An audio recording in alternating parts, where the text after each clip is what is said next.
Bumper to bumper from 212 all the way to Southbound 405, of course, very heavy. but bumper to bumper traffic in Everett is the 70% of Puget Sound residents drive to work alone, which may explain why our highways are so congested and our rush hours so aggravating. But our roads are crowded all the time. Congestion in Seattle has gotten much worse over the next 20 years. This is no secret to anybody. We've gone from ranked 13th in the country to 2nd. I think it has grown abominably worse. I guess a lot of people who commute kind of understand that it's not getting any better. This is about the future of our state.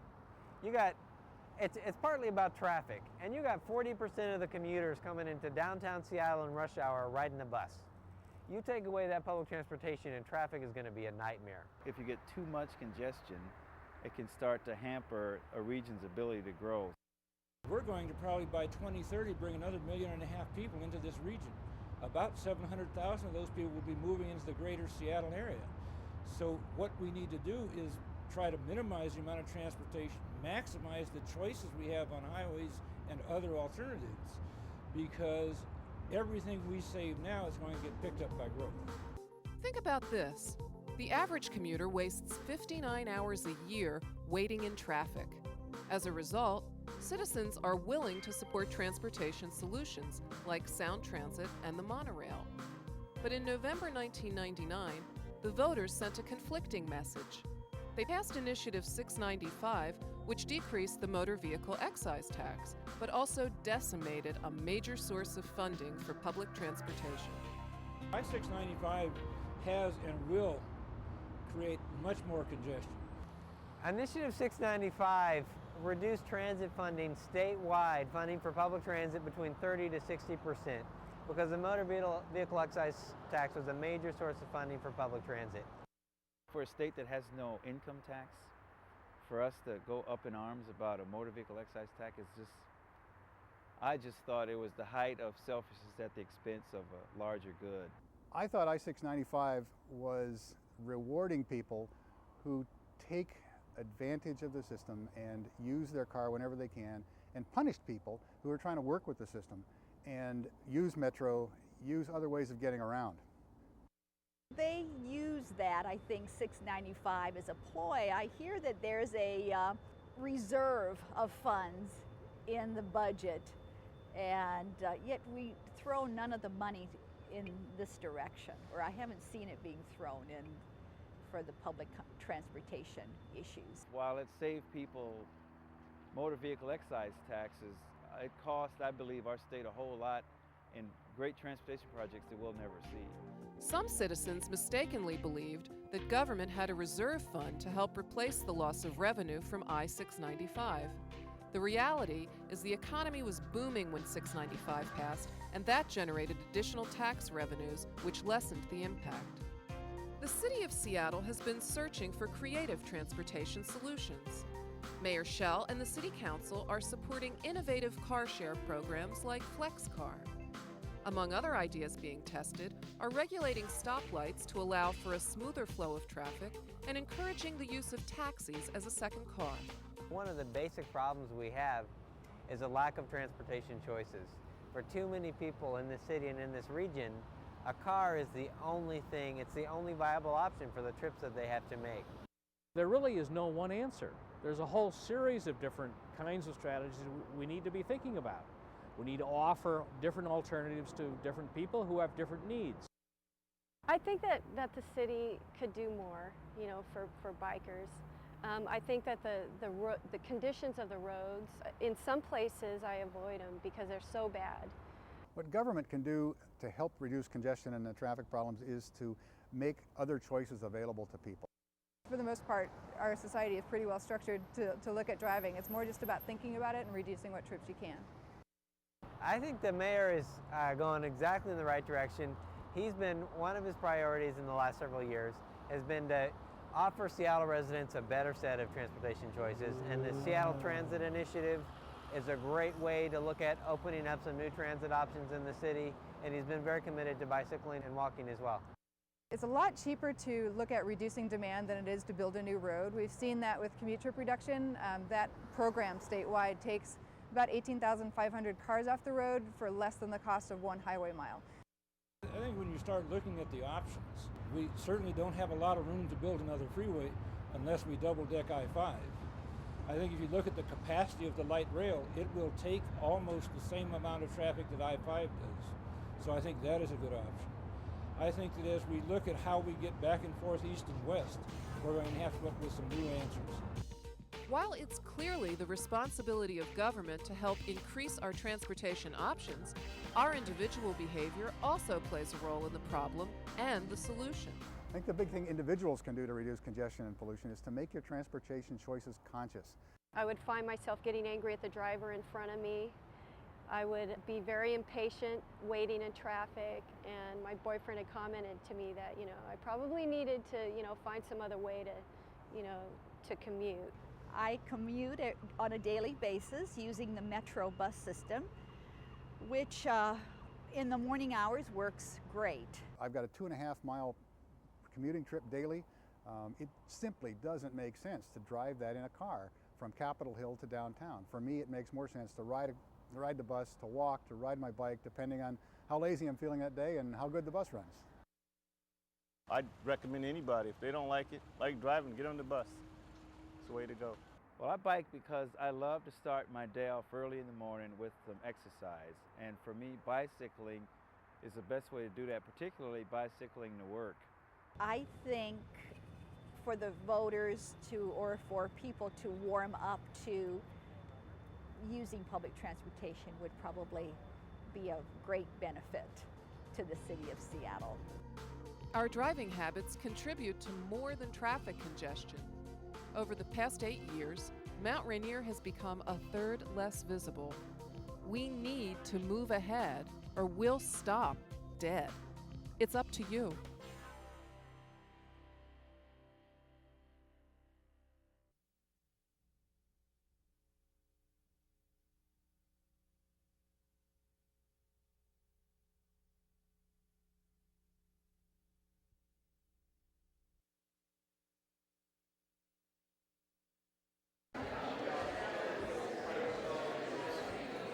Good evening.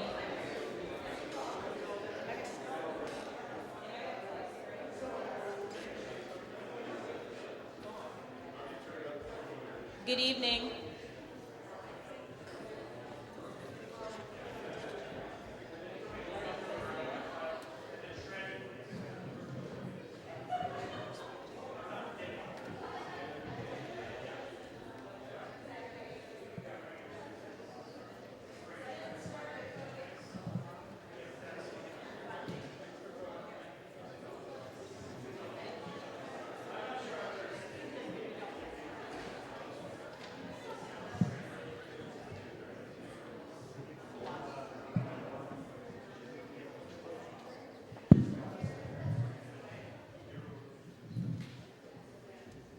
Good evening and welcome to the kickoff event for the city's 10-year update of our comprehensive plan. I am Angela Brooks, a member of the City of Seattle Planning Commission. The Planning Commission is pleased to be co-sponsoring this event this evening, the first session of the comp plan update. We look forward to working with the city and engaging as many citizens as possible in the coming months to discuss what progress we have made at the halfway mark of our 20-year comprehensive plan and in formulating changes that make it a more effective guide for the future. While city staff will provide more details in their presentation, I'll spend a minute reminding you of the context.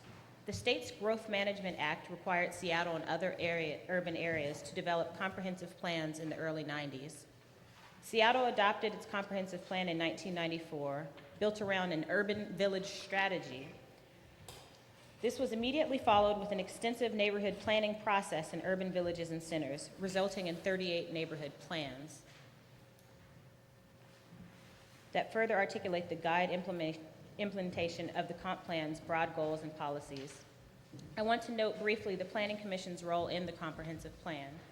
For those of you who were around for the development of the comp plan, you'll know that the Planning Commission did much of the initial outreach in the community and was actively involved in the development of the framework policies. They continue to provide advice and input during the development of the plan, and since the adoption of the plan, have served as a review and advisory role to the annual amendment process. The Commission was also actively involved in the neighborhood planning process. We continue to be an active steward of both the comprehensive plan and neighborhood plans. It has now been almost 10 years since we adopted the city's comprehensive plan, and excuse me, and more than 5 since the implementation of most of the neighborhood plans began. We are now required to carry out an update of the comp plan, incorporating new growth targets from the state. While there are legal requirements and many technical aspects to adopting the comprehensive plan, we are beginning tonight's session with a look at growth management as a larger concept and how it has been playing out in Seattle and our neighbors in Vancouver and Portland. We believe that it's important to focus not only on the technical nature of the plan, but on the vision that it provides, how implementation of the plan is occurring in our urban centers and neighborhoods. After Mr. Detrich's talks, we will have time for questions and discussion. We will then follow this with the city staff presentation on the particulars of the 2004 comp plan update process. After we adjourn from the formal part of the agenda, staff will be available to each of you at the different tables for information, at the topical tables, to take your comments and engage in discussions with you. Now it is my pleasure to introduce William Detrich. He is a familiar name to most of us as a reporter of the Seattle Times and a writer. He is a Pulitzer Prize-winning author and wrote a series of articles for the Pacific Northwest magazine over the past year on the challenges of growth in the Puget Sound area, including A Tale of Three Cities, Portland and Vancouver, Get Going While Seattle Stalls. We have asked him to highlight what he sees as the most important challenges to growth management as we move into the next 10 years of our comp plan. Please welcome William Detrich.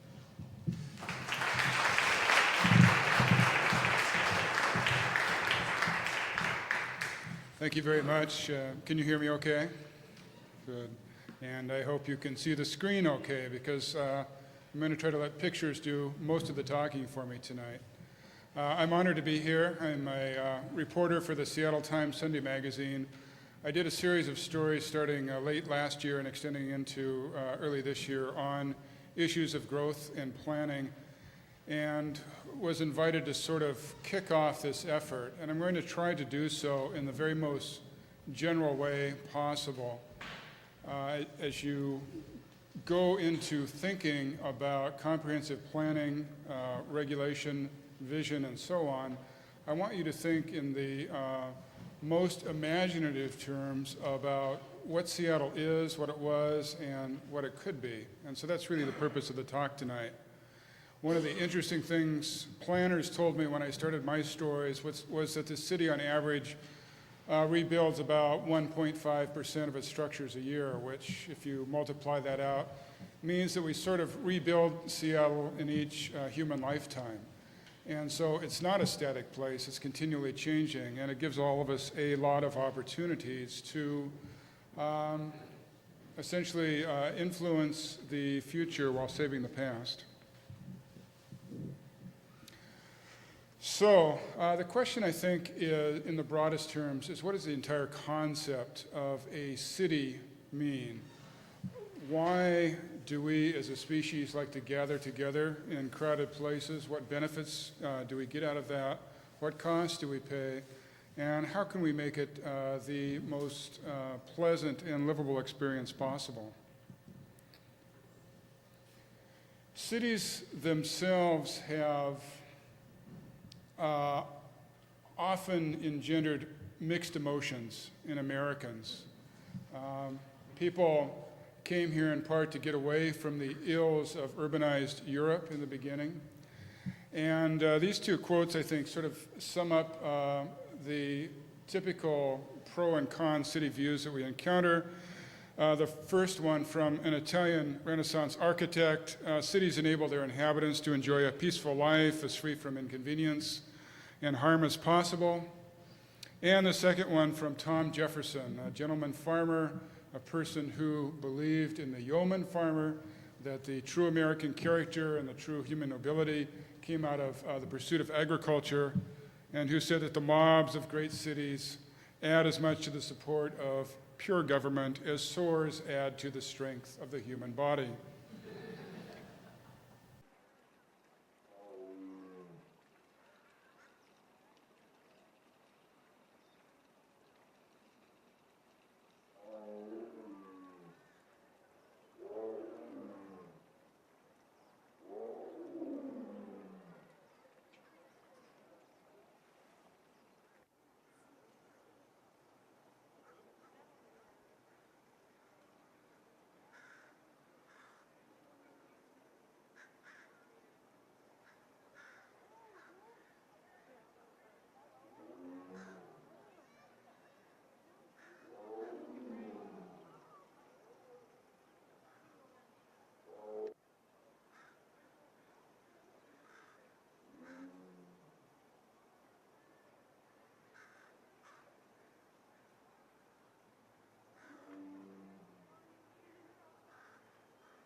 Okay.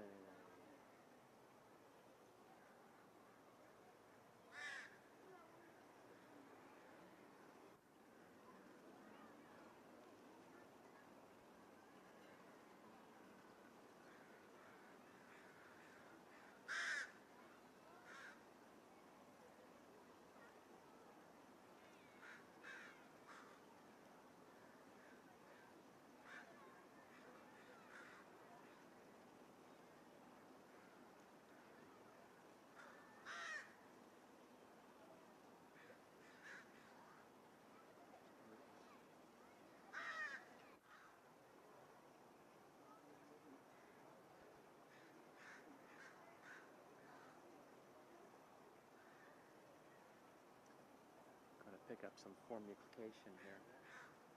Not tonight, honey.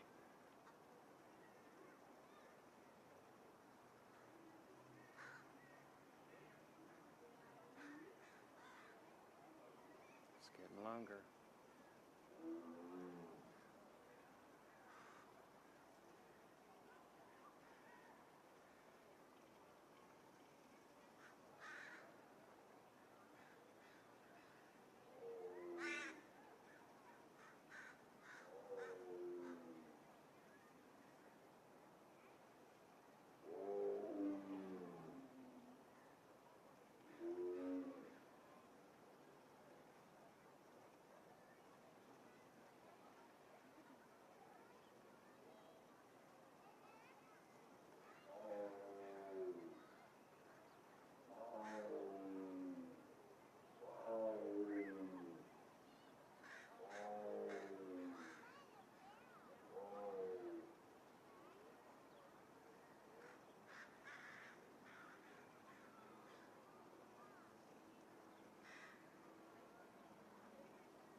Not today.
then Gigi said, How do you know we sat there and watched it?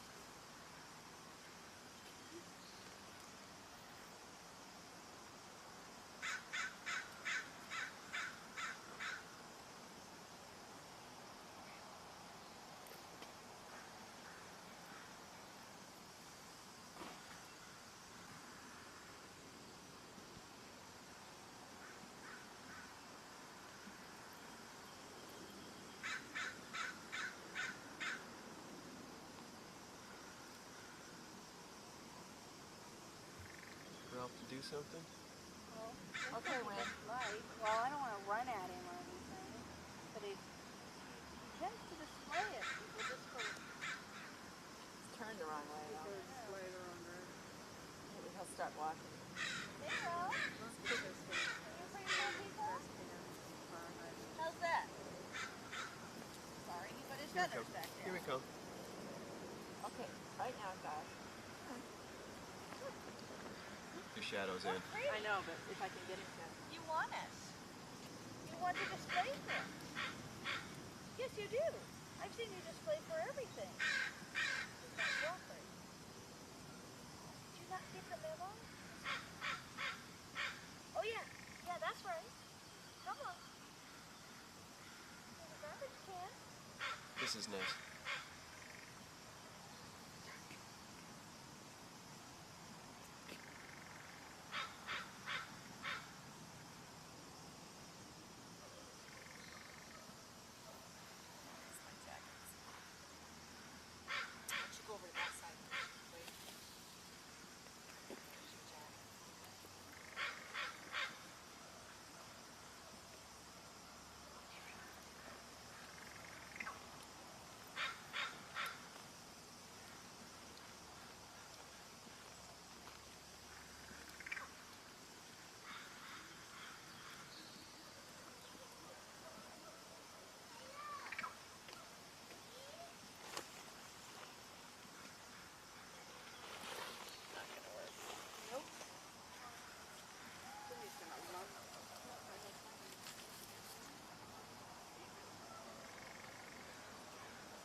But it's just us. We're kind of like,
climbed over here and they thought I was lying.